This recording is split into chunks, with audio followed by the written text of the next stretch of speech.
Hi everyone, and welcome to Dark Marketing. I'm your host, Big Dom, and this is going to be the first episode in a new sub-series called SEO PowerTalk.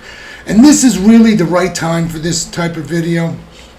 Between the video that I just created, which is SEO, Content is King, where we really looked at content creation from, the SEO aspect, even though we didn't actually get into SEO internal approaches on your websites or properties. And I took you through my office, which, for many people is something to aspire to, but not required to get into these fields. And so I wanted to kind of talk about the life in the day of SEO, and especially from the standpoint that you're just getting started and you're really trying to build your operation up, things you want to think about and consider, and really what's a part of my daily process that makes things move. Because I got a lot of systems in here, but it's a nightmare at the same time. Mondays are some of the most difficult days to get started. If I've been winding down from the weekend, it's always a lot easier to keep things in a flow. When you finally start to take a break, getting started back up can be a bit painful, and it can get stressful. Things go wrong. I have problems all the time, and so I learned to work in phases. Certain operations, get through a series of setups, get them running, move on.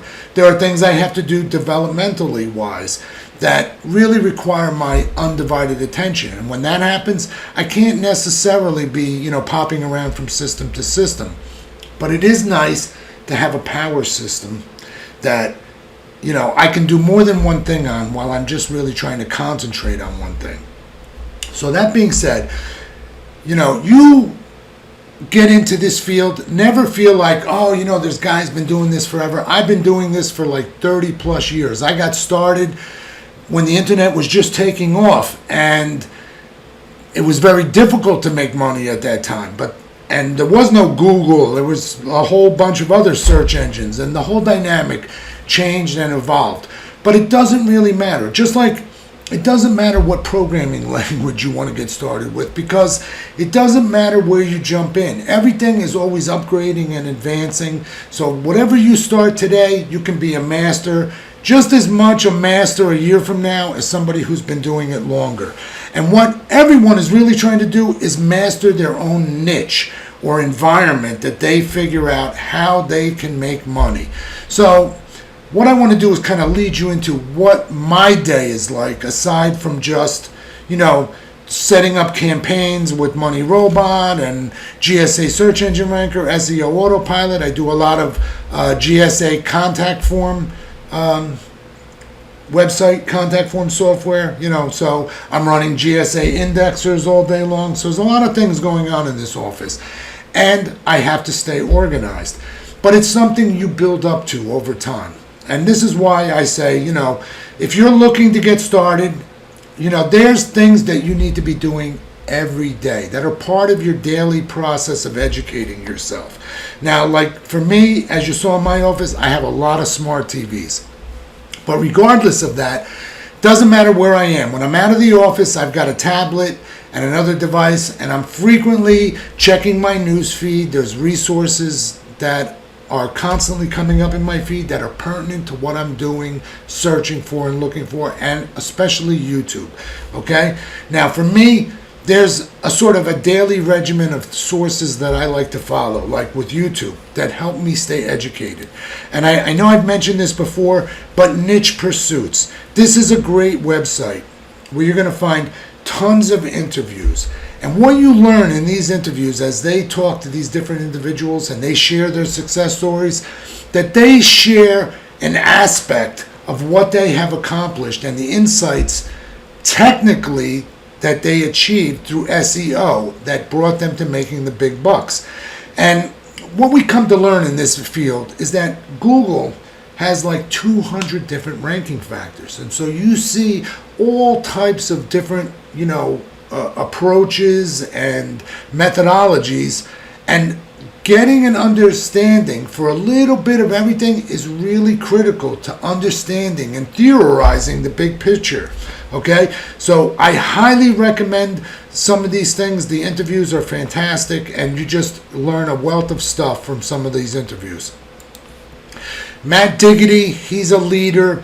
His videos are good in the sense that he's talking about things that he's doing. He's got a big business, and it's good advice, but it's very generalized. He's not giving you the meat and potatoes so much, but more of the teasers of information.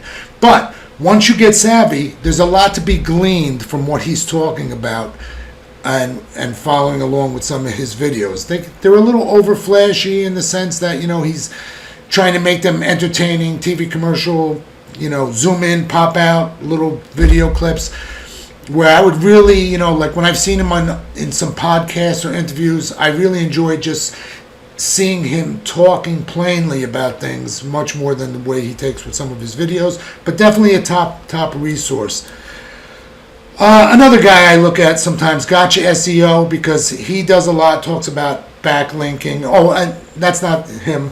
There's another guy I watch too, Backlinko, Hrefs, okay? Now, Hrefs has a lot of great videos on it, and of course, because Hrefs is the system. That's the system that I use for most of my external tracking. And so I like to be up on the things that they're talking about, and of course, this is a company that wants you to be successful using its tools, so it's going to give you really good information.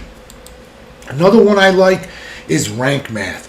Rank Math's got a new guy on here who's been doing some really, good videos, and they're very insightful. And again, Rank Math, popular SEO plugin. I use it on my websites, and so again, they want you to be successful with their products. They're going to share a lot of really good things with you, and so they make for good videos.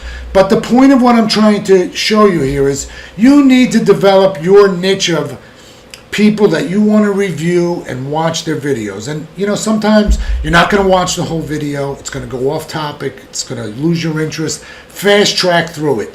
Power watch.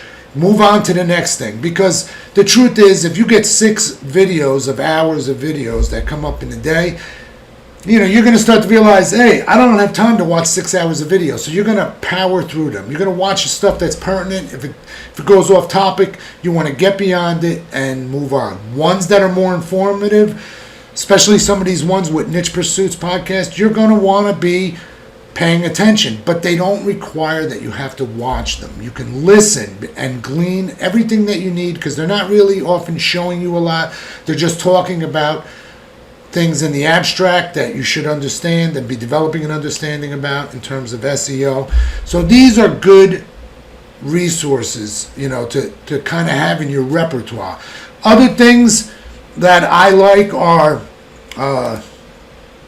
like in my news feeds, I get a lot of blog sites, search engine journals, search engine land, okay, where all they do is write articles about SEO. So, if you're trying to advance your knowledge, these are all good sources for you to go through. And, like I said, you're not going to read every article. You're going to pull some bits and pieces out. You're going to find some articles that are useful to you.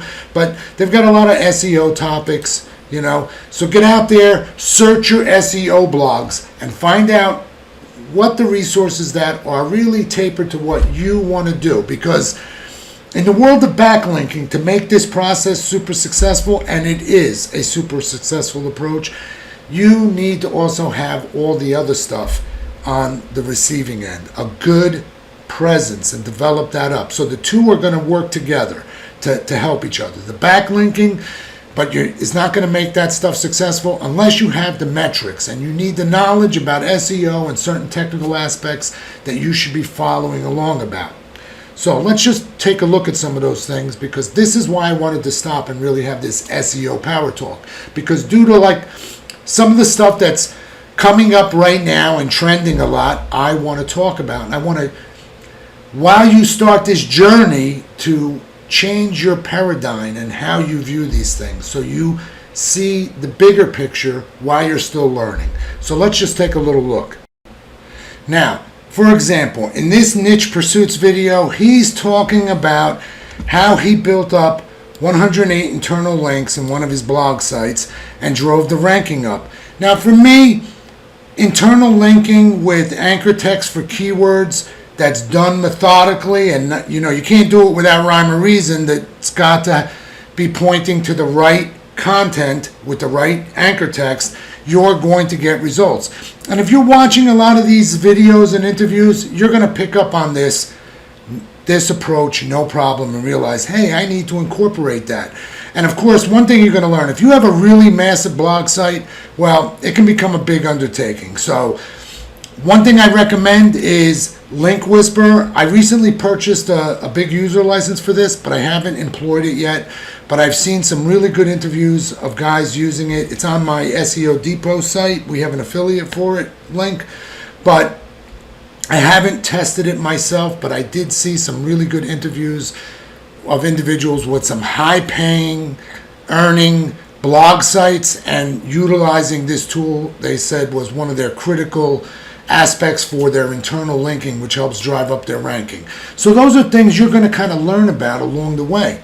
Now, another thing, like Matt Diggity, in these approaches where people are doing these studies, I want you to kind of think outside the box a little bit here, where he's talking about several different scenarios that he tests to see which gets the different or best result. So he's got like websites A through F, varying amounts of words, keywords, technical SEO, tier 1 links, and he progresses through different things and says what is going to work, find out what's working best. But keep something in mind. This is not, you do a test like this, it's not necessarily encapsulating everything that's going to happen on the web. You're really, often looking at what Google is presenting you. Because one thing you'll hear a lot in a lot of these videos is that Google is telling us what it wants. What it wants? Google doesn't want anything. What it's doing is presenting the best of what it thinks based on how things have formed over time in that particular landscape in which people are competing. One technique does not always supersede another technique in terms of SEO approaches. And that's because whatever metric that everyone's playing to in that niche, it's the most prevalent, okay, in that regard.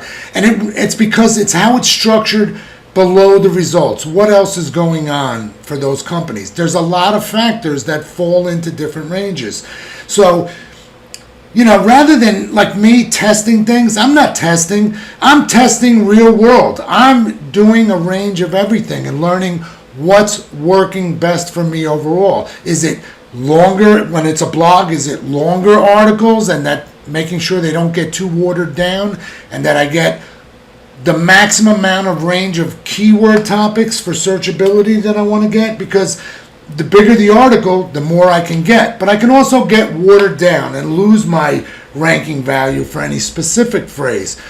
So, we start to, you want to start to learn to think like a physicist or an astrophysicist about these concepts and say to yourself, well, I guess maybe I'm going to tier the strength of it down. I'm going to focus on a certain main phrase and several sub-phrases of that, and I want that reflected down and throughout my content.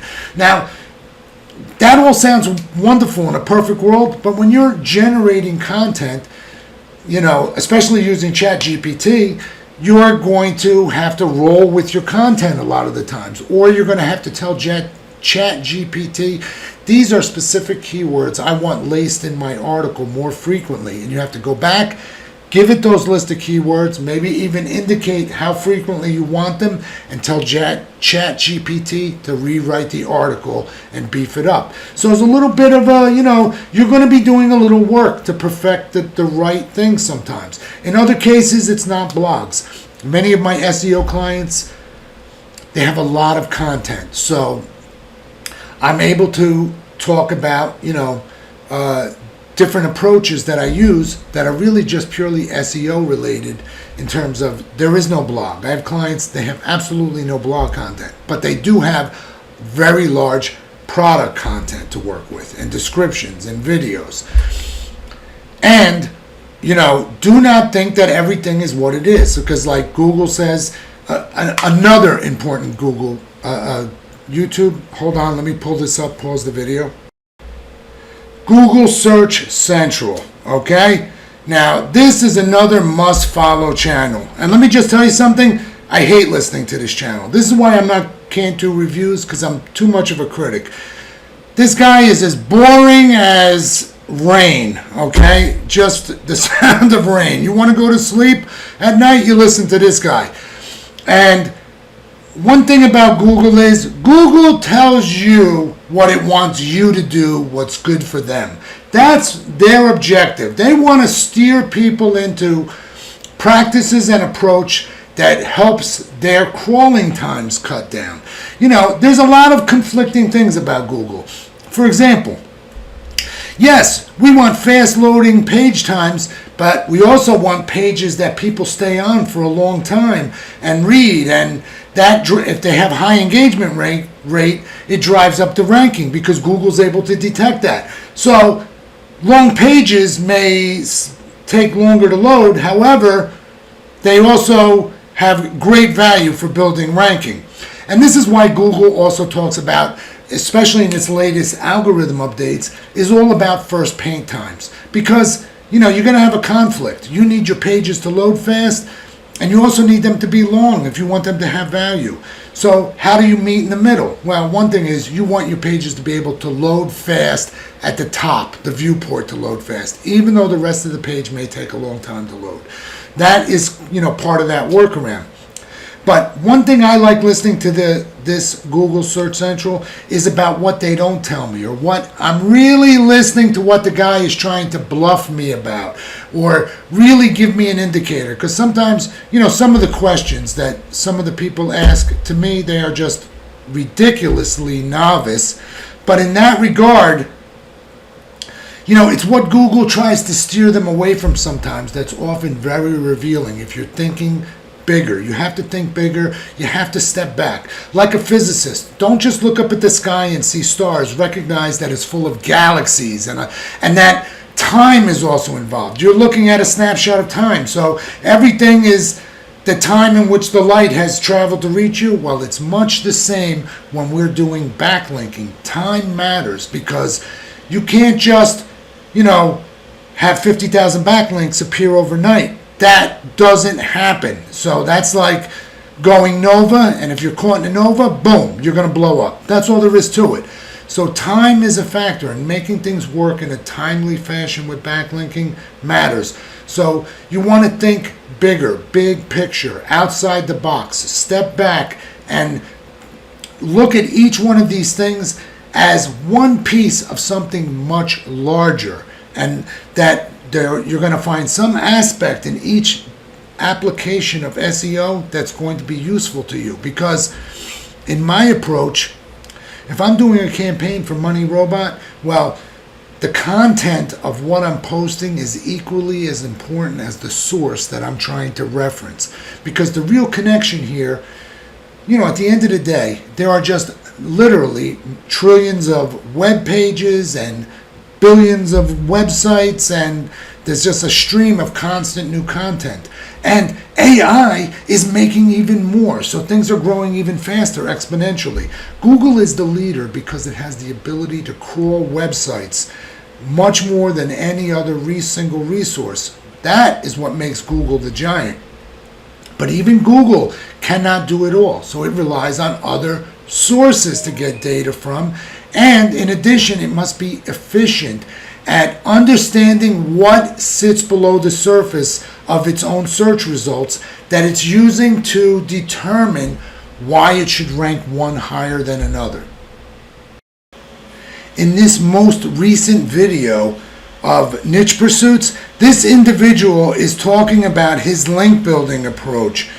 And the real takeaway from this video is the fact that what's more relevant is that the backlink comes from a relevant source and content rather than has a high DR value.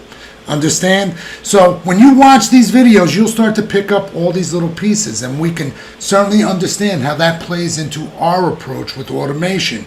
And as I said, Google is not going to index a lot of the stuff at the very low levels that we start in our backlinking campaigns, but we want that information that it was relevant, pertinent, and that the anchor text keywords really relate to what the source is that it's backlinking. These are the critical factors. So what we sometimes lack in DR value initially, because some of these things will increase in their DR values over time, we want to make up for in quantity, but not overwhelming quantities. It's not a red light at the top of a thermometer or something that we need to hit the goal, because time matters. We need to grow into our ecosystem and create metrics that Google will accept and understand and influence its outcomes. Now, if you're watching and listening to Google Search Central podcast and following Google's blogs and articles about their various SEO resources, there's other things on the internet. They post a lot of information about their guidelines and about their algorithms. Google's going to be telling you what it wants you not to do. Doorway pages, right? Not supposed to be a thing. Google says it penalizes you for that. Really? Because that's kind of like the bread and butter of a lot of the SEO I do, especially for clients that don't have blogs. Okay? So I have to circumvent that. And I do it all the time. And I do it with 1,000% success. So not everything is a rule. Okay? Rules were meant to be broken. Just like Neo and the Matrix. We can bend some rules, others we can break. It's not always what Google says is what Google's really trying to steer you away from, but Google can be technically misled.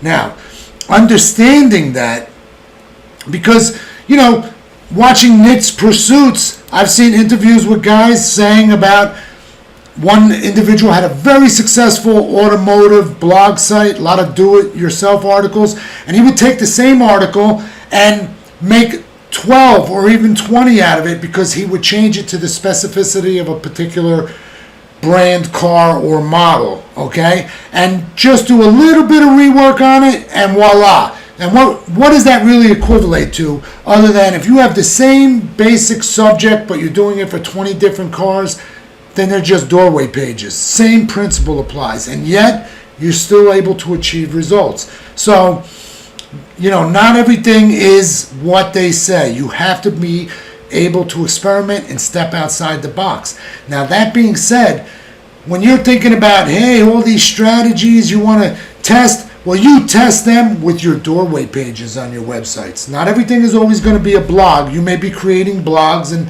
have a range of things that you can try in that zone, but if you're selling physical products and you have content and a product line, you want to put as much information that you can, and you want to be able to take that and put it into different contexts. Like I have clients that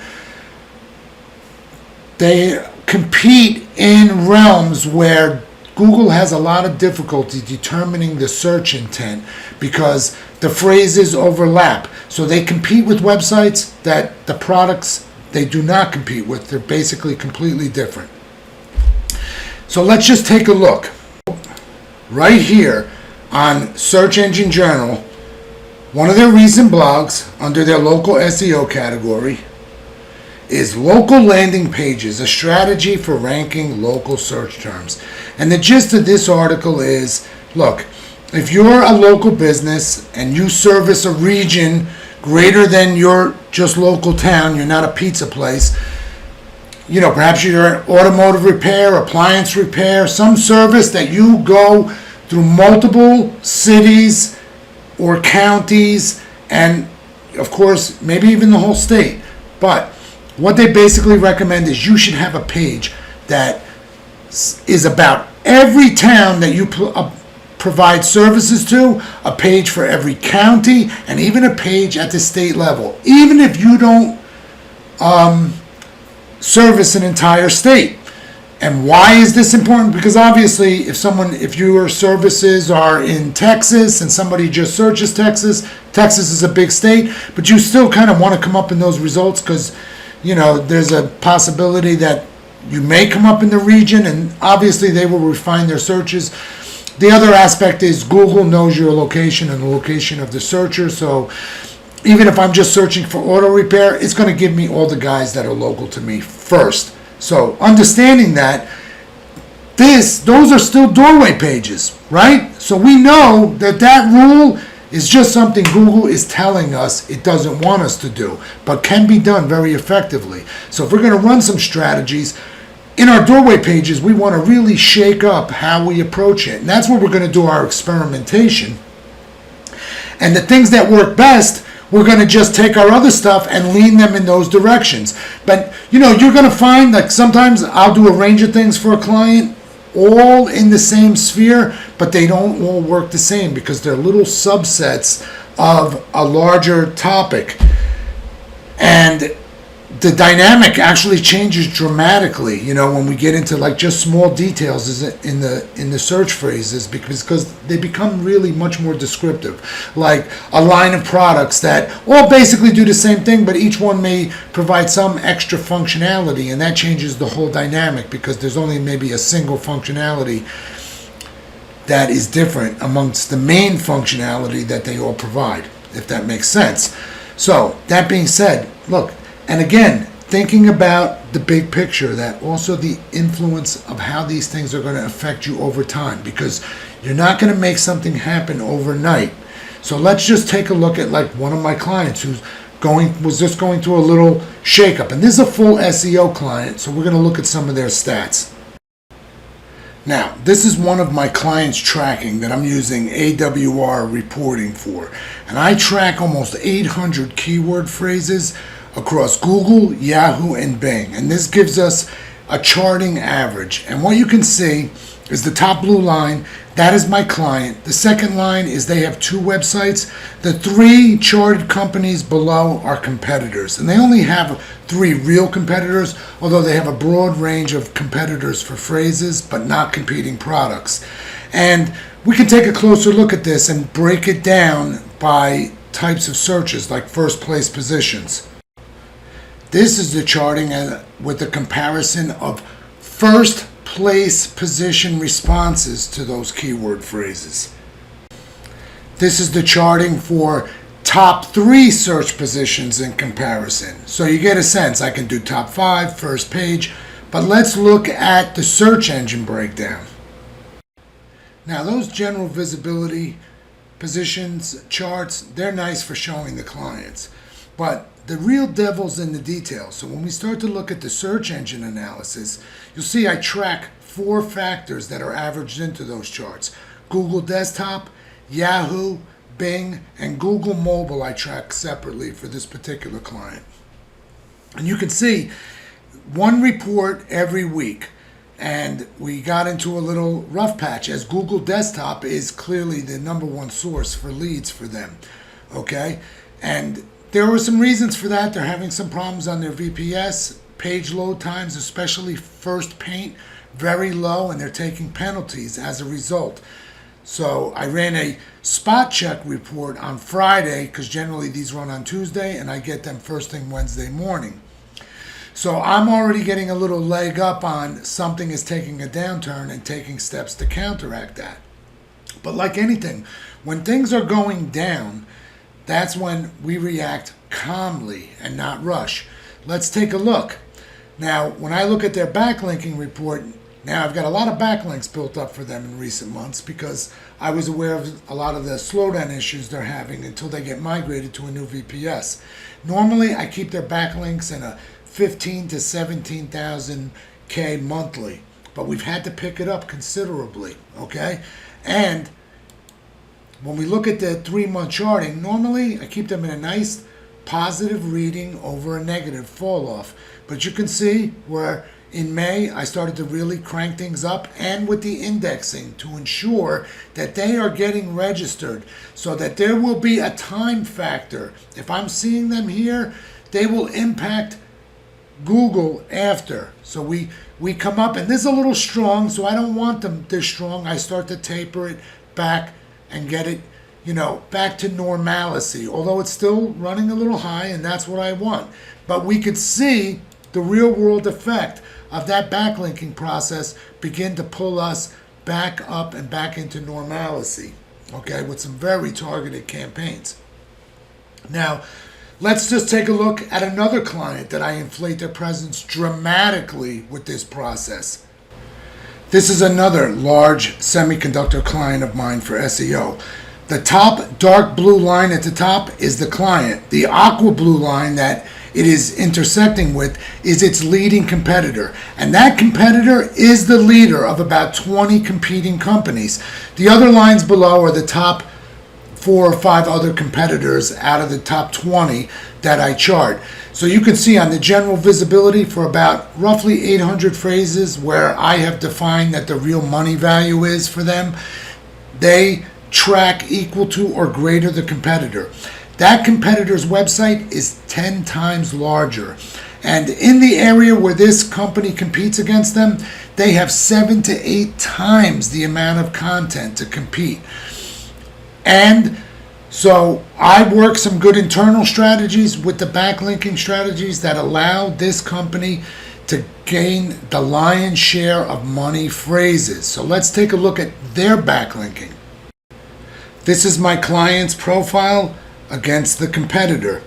Now let's take a look.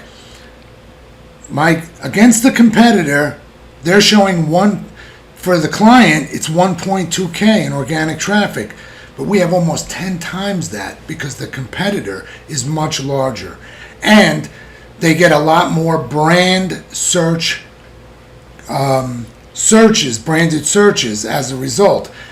The tracking that I do in my other reports are non-branded searches. I'm only going for the raw money phrases that lead to lead generation for them. Traffic value for the competitor normally sits around 3.2K, but traffic values can be very misleading because trends for pay-per-click go up and down like crazy with this, and search volume is down at this time of the year, just before we're rolling into July vacation season. Normally, the client sits around 5.6K, and I've had them as much as 10K per month. But look at the amount of backlinks that we have, 68,000, as opposed to the competitor has 23. The competitor's backlinks, they are real backlinks. The competitor has a much more aggressive marketing strategy. They have blogs. They do a lot of articles on industry magazine websites that provide high rated backlinks back to them. So they do very good naturally. They don't do any type of automation, whereas my client doesn't get that. So as a result, I simulate that metric. So obviously, we need more numbers to compete with them. But where we're really competing with them is in a certain range of phrases, and that's what's being tracked over here in this visibility report. Where we're actually, because there's a lot of things on that company's larger website they're not competing with. So we're just narrowing our margin in the phrases of what relate to our clients' products. But you can see the results are quite impressive, and it all matches the backlinking profiles that go with it. And even our organic keywords, we're showing 1.8, they're showing 5.2. You know, we're only a third down on a traffic value. That's, our traffic value is not that far underneath them. And look, we've got a lot less organic traffic being detected than they are. Because from this tracking perspective, it has nothing to do with the keywords that we're tracking in this report. This is a specialized report where I'm giving it specific data that it's reading back to positions weekly.